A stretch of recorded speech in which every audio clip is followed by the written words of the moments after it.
Hey everyone, welcome back to Secret Sonics. This is episode 151 with Bobby Owsinski. I had a great time chatting with Bobby. We talked about so many things, including his journey from musician to the studio, writing the first book on mixing. We talk about whether Atmos is the future of audio, the through line among all the audio professionals he's interviewed. We talk about how he keeps his hand on the pulse of the music industry, illuminating encounters with former Beatles and Beatles engineers, the latest edition of his book, The Mixing Engineer's Handbook, tracking killer horn players, his thoughts on saturation, NFTs, and literally everything else. This was really great, and it was a pleasure to talk to one of the OGs of audio interviews and book writing. I've been reading his books and blogs for over a decade, so this was really, really fun for me, and I had a great time chatting with him. So I think you'll love this conversation too. So with all that to say, here's my conversation with Bobby Owsinski, coming up right here on Secret Sonics.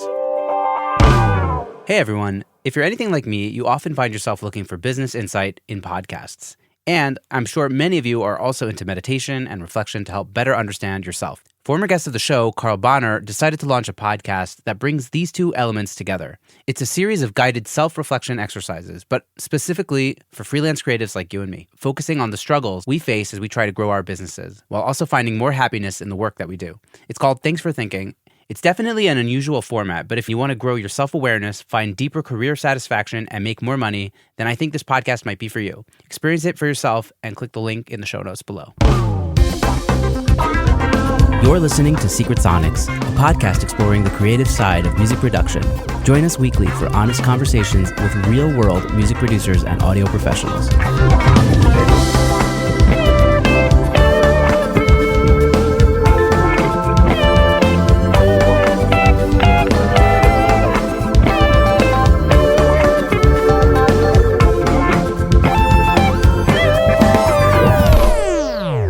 Hello, and welcome back to Secret Sonics. I'm your host, Ben Wallach. My guest today is Bobby Owsinski.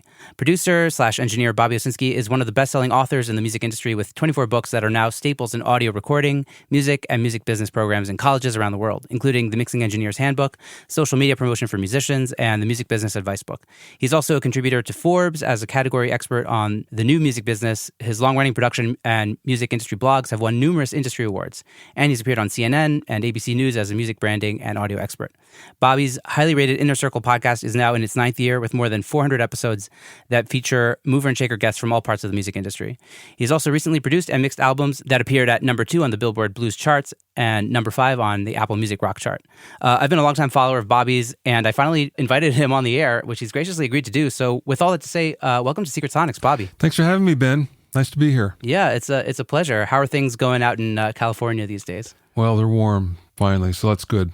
Finally getting into the spring zone here is super nice. So I know that you're from like Minersville or something, Pennsylvania. Yeah. And you know, your whole story is on your website and everything, but I'd love if you told like a little bit of a brief background story just for my listeners to kind of get an idea of who you are and how you ended up doing all this music production stuff and books and everything that you're doing.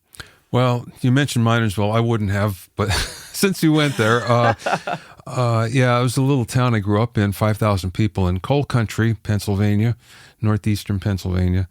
The one interesting thing about it was there were some pretty good musicians. Eventually, I got with the best band in the whole area, which most of them came from Minersville, as it turns out. We did a lot of touring up and down the East Coast, eventually got a major record deal, made a record that was completely horrible that I will never tell anybody about or play it for anyone. But it was a revelation to me because I was playing club gigs since I was 15 and like 4 nights a week. So I was playing a lot. And you can get good with your instrument. I was a guitar player at the time, but you can also get lazy when you're playing clubs. Oh, yeah. And that certainly happened to me. So I can remember the first playback in, the big New York studio that we went to, and I just sounded so completely horrible. I was mortified. And then it was even worse because when the record finally came out, I was hardly on it. I was replaced. And I should have been, to be honest with you. Wow. That must have been heartbreaking. Yeah. But it gave me motivation to kind of figure it out. And also, while I was in the studio, I didn't like the production, so I wanted to learn how to do that. And also, I was lucky enough that I had a degree in electronics, and I was always fooling with tape recorders and stuff like that. So I got to record all of the demos for the record label. So I got my recording chops, pretty well. But anyway, I decided to go to Berklee College of Music to learn more about arranging, composition, how to produce, all that stuff, get my chops better. And I took a little twist about 2 semesters in, maybe 3. They asked me to become an instructor, a teacher. And this was all in the studio stuff because I had a degree in electronics and I was already, I had much more experience than anybody else on staff. So I was a student and a teacher at the same time, which I would never recommend anybody do. It was totally horrible. But, it was kind of interesting. So I stayed at Berklee for a couple of years. And I always tell this story because it's really, something that's kind of true. What really led me to leave was I walked in the teacher's lounge one day and there was someone just ranting and raving and saying, oh, this is a place for rookies or has-beens. And it hit me between the eyes. It's like, oh, I don't want to be either of those. So I gave my notice and I moved to Los Angeles. Wow. And you were in Berklee College of Music. Yeah. That's like pretty well renowned, I guess. Yeah. Oh, well. Yeah. Maybe not at the time. When the curtain comes back, it's different, but nonetheless. Yeah, I understand. Yeah. The interesting thing about Berklee is anybody that's really good doesn't graduate. They leave early because they get gigs. Yes, yeah. That seems to be a common thread of all the people that I've interviewed who've gone to audio school or whatever, is that it's about who you meet and the connections you make. Yeah. And that really can, push you forward. I mean, I've heard people having good experiences and also bad experiences learning stuff, but everybody, if you make good connections, that seems to be really help people, continue on their path. Yeah, it's really true for me. When I moved to Los Angeles, I didn't know anybody. But, you meet people. I was doing all sorts of gigs. I was engineering and all sorts of stuff. I did like commercials. I did movie scores.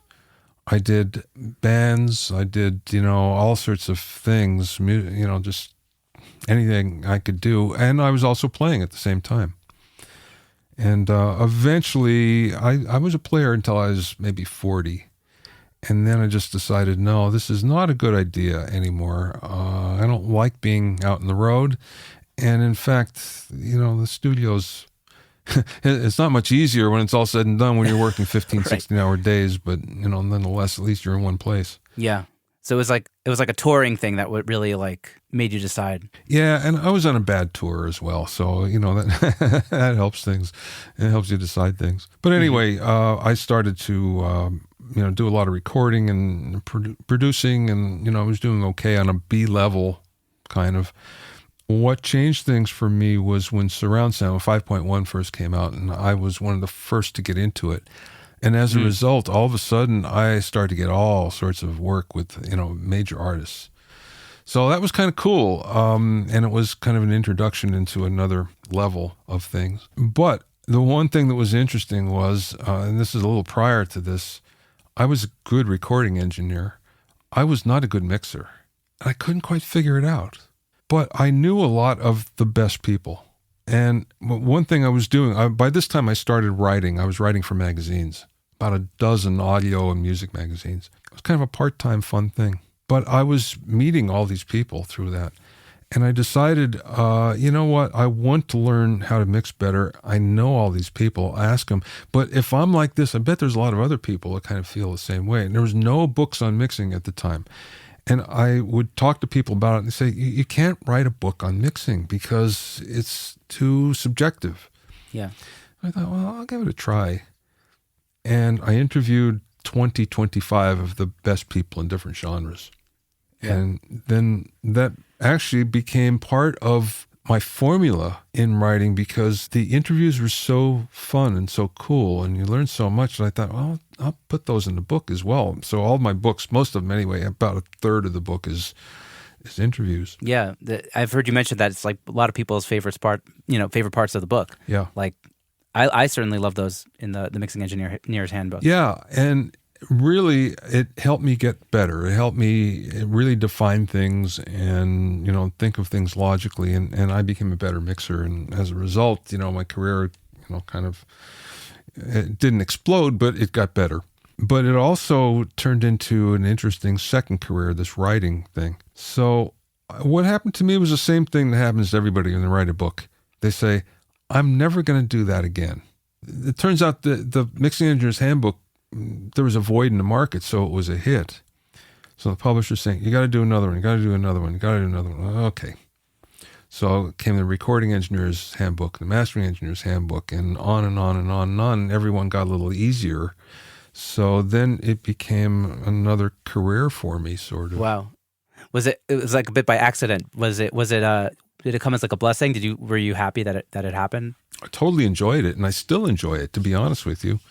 There's nothing more fun for me than to be in the middle of writing a book or updating a book or whatever it might be. And it's pretty constant because I have a lot of books and they're in, second, third, fourth, fifth editions. Right. So. It's such a long haul though to write a book, isn't it? Like must feel like the work is like enormous. I did one in 6 weeks. Wow. I'm pretty good at it now. I'm pretty good at focusing. You've put in the reps. Yeah, 10,000 hours, thing.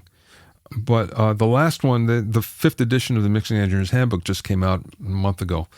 And that one took longer than usual. The reason why, there was a lot on Atmos and immersive audio. And that's completely new skills.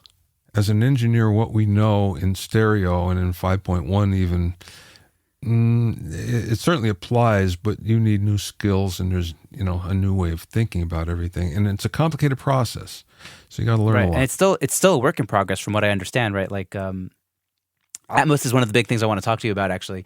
But it's, it's never been done before, right? People keep saying like, okay, like when stereo was introduced, people didn't know what they were doing either, right? Like, mono was done for so many years. Like the Beatles didn't attend the stereo mixing sessions, only the mono ones. And so it took a while to kind of figure out, okay, kick and bass, go in the center, that kind of thing. And I think we're still in the throngs of that in terms of like Atmos. What are your thoughts? I mean, there's a couple questions I already have from what you've already talked about, but if we're already on Atmos, let's get into it. How much are you thinking this is really the future of recording and mixing?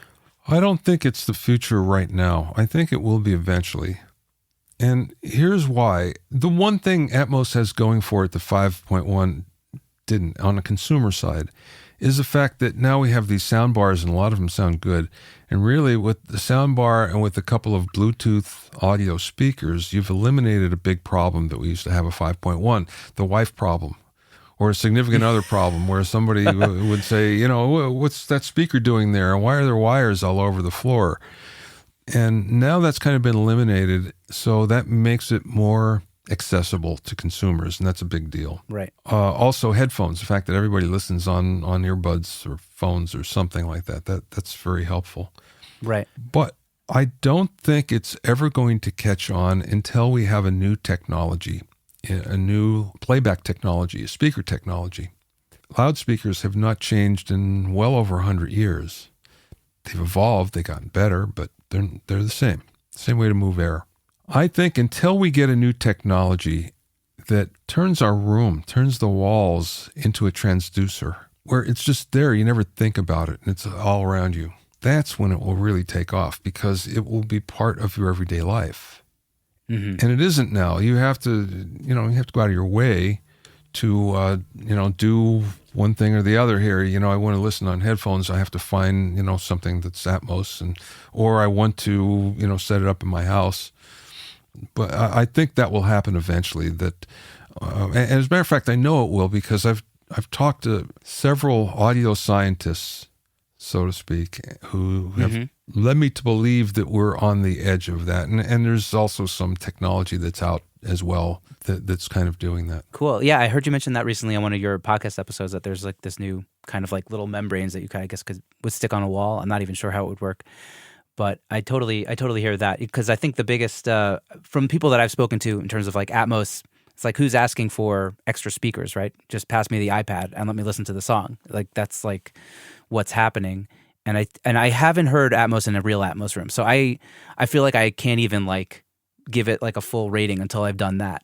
But I think the binaural thing is not quite, there's something missing there from what I've heard, at least binaurally, at least with the way bass kind of hits you. I feel like there's like a phase thing. Okay, there's two problems there, Ben. The first is